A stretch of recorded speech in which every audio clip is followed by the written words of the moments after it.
नवी मुंबई महानगरपालिका निवडणूक जिंकण्यासाठी भाजप आता मैदानात उतरलेले दिसून येत आहे। राज्याचे वनमंत्री गणेश नाईक असेल, राज्याचे मुख्यमंत्री देवेंद्र फडणवीस असतील, यांनी एकत्रपणे बैठक घेऊन नवी मुंबईचे जे प्रश्न आहेत ते तात्काळ मांडण्याचे आश्वासन दिले। आपल्यासोबत त्या बैठकीला संजीव नाईक होते।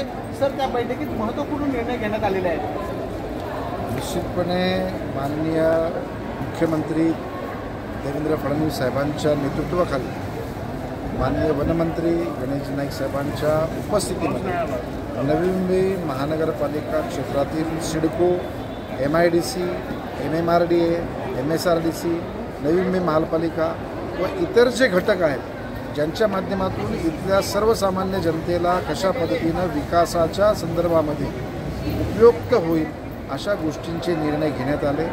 त्या संदर्भातलं लवकरच नोटिफिकेशन या पुढच्या काही दिवसामध्ये आपल्याला बघायला मिळेल। मग तो रिडेव्हलपमेंटचा असेल, MIDCचा प्लॉटचा असेल, महानगरपालिकेचा DP प्लॅन असेल, दशरथ भाऊ किंवा अशा आमच्या अनेक नगरसेवकांनी आपल्या जो वॉर्ड आहे तिथे विविध गोष्टींसाठी रिझर्वेशन मागितलं होतं, परंतु सिडकोने ते प्लॉट विकलेले आहे। तर त्याचा पर्याय म्हणून या ठिकाणी प्रत्येक गोष्टीला माननीय मुख्यमंत्र्यांच्या उपस्थितीमध्ये सकारात्मक त्या ठिकाणी तोडगा काढण्याचा निर्णय झालेला आहे। आसिम गुप्ता साहेबांच्या नेतृत्वाखाली कमिटी निर्माण झालेली आहे आणि ती कमिटी पुढच्या 8 दिवसामध्ये अहवाल देईल। त्या कमिटीमध्ये कोण कोण असणार आहे?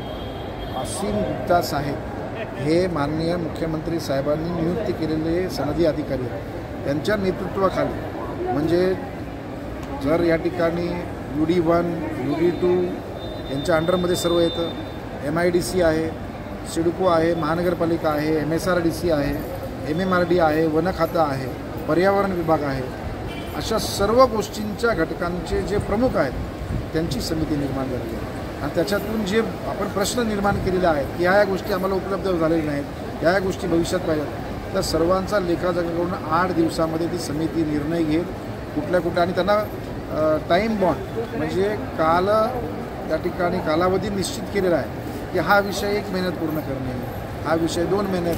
विकास आराखडा मंजूर करा असं मुख्यमंत्री सूचना दिल्या आहेत। या ठिकाणी विकास आराखडा करताना नवी मुंबईच्या जनतेचं हिताचं पुढच्या 20 वर्षाचं जे आवश्यक आहे तशा पद्धतीचा विकास आराखड्याची मागणी आम्ही या शहराच्या जनतेसाठी केलेली आहे आणि त्याच्यामध्ये 90% काम झालेलं आहे। 10% विकास आराखड्यामध्ये आमच्या शहराच्या दृष्टिकोनातून उपयुक्त नाही असं आमचं मत आहे। त्याच्यासाठी आम्ही सूचना दुरुस्ती केलेल्या आहेत। त्या दुरुस्तीच्या मंजुरीनंतर तो आराखडा मंजूर करावा असं मी सांगितलेलं आहे आणि माननीय मुख्यमंत्र्यांनी तशा पद्धतीचे सकारात्मक या ठिकाणी निर्देश सरकारतील त्या खात्याला दिलेले आहेत। सर, भाजपा मैदानात उतरलेले वनमंत्री आहेत, मुख्यमंत्री आहेत, काय तयारी आहे? सोहळ्यावरची तयारी या ठिकाणी स्थानीय सोहळ्यावरती भारतीय जनता पक्ष हा प्रमुख पक्ष आहे। इथले आमदार असतील, या भागातले नगरसेवक आहेत, ही सर्व मोठ्या प्रमाणामध्ये भारतीय जनता पक्षाची इथल्या जनतेचा कौल भारतीय जनता पक्षाच्याकडे आहे आणि म्हणून आमच्या सर्वांचं म्हणणं आहे की इथे भारतीय जनता पक्षाची सत्ता नवी मुंबई महापालिकेत यावी आणि अशी आम्ही मागणी या ठिकाणी केलेली आहे। आता वरिष्ठ पातळीवरती निवडणूक लढवणार का? आता हा निर्णय आमचे वरिष्ठ पातळीवरती घेण्यात येईल। जो वरिष्ठ पातळीवरती जो निर्णय घेण्यात येईल त्याला आमचा पाठिंबा असेल, पण आमची मागणी स्वबळाची। सर, पण गणेश नाईक आतापर्यंत 16 लढलेले सोळा निवडून महापौर लढलेले आहे, काय गणित असतील भाजपची?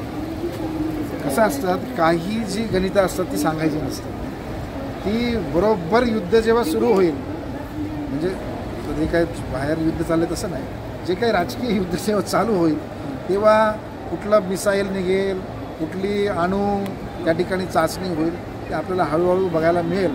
परंतु निश्चितपणे आहे की भारतीय जनता पक्षाचा झेंडा या महानगरपालिकेवर लागेल असा या ठिकाणी आम्ही निर्धार केलेला आहे। पण गणेश नाईकांची भाजप सोहळ्यावर मंदाताईंची भाजपाची एकनाथ शिंदेच्या बाजूला, मग कसं खाईल? हेच सांगितलं ना की वरिष्ठ पातळीवरती जो निर्णय होईल तो आम्हाला मान्य असणार आहे, पण आमची मागणी ही स्वबळासाठी आहे। सोहळ्याची दशरथ बघत आहे, दिवा पाटलांचं नाव मिळालं पाहिजे अशी मागणी प्रामुख्याने त्या बैठकीत पण झाली, आज सुद्धा केलेली आहे, मागेच केलेलं आहे, नवीन काही नाही। पण ती केव्हा आता अंतिम टप्प्यात आहे की पण ती जाहीर करावं आणि ती लवकर घोषणा करावी आणि ती पाटी देव पाटील साहेबांच्या नावाची पाटी एअरपोर्ट लावावी हेच या ठिकाणी आपला आता मोठा ध्यास आहे, उद्देश आहे आणि तो संघर्ष आहे. दिवा पाटलांचा नवी मुंबई विमानतळाला नाव मिळालंच पाहिजे अशी सुद्धा मागणी जी आहे प्रकल्पग्रस्त दशरथ भगत यांनी सुद्धा केली आहे. कॅमेरामॅन ज्ञानेश्वर बागडेसह विकास मिरे, साम नवी मुंबई. आता isakal.com आहे देशातील नंबर 1 ची मराठी न्यूज वेबसाईट.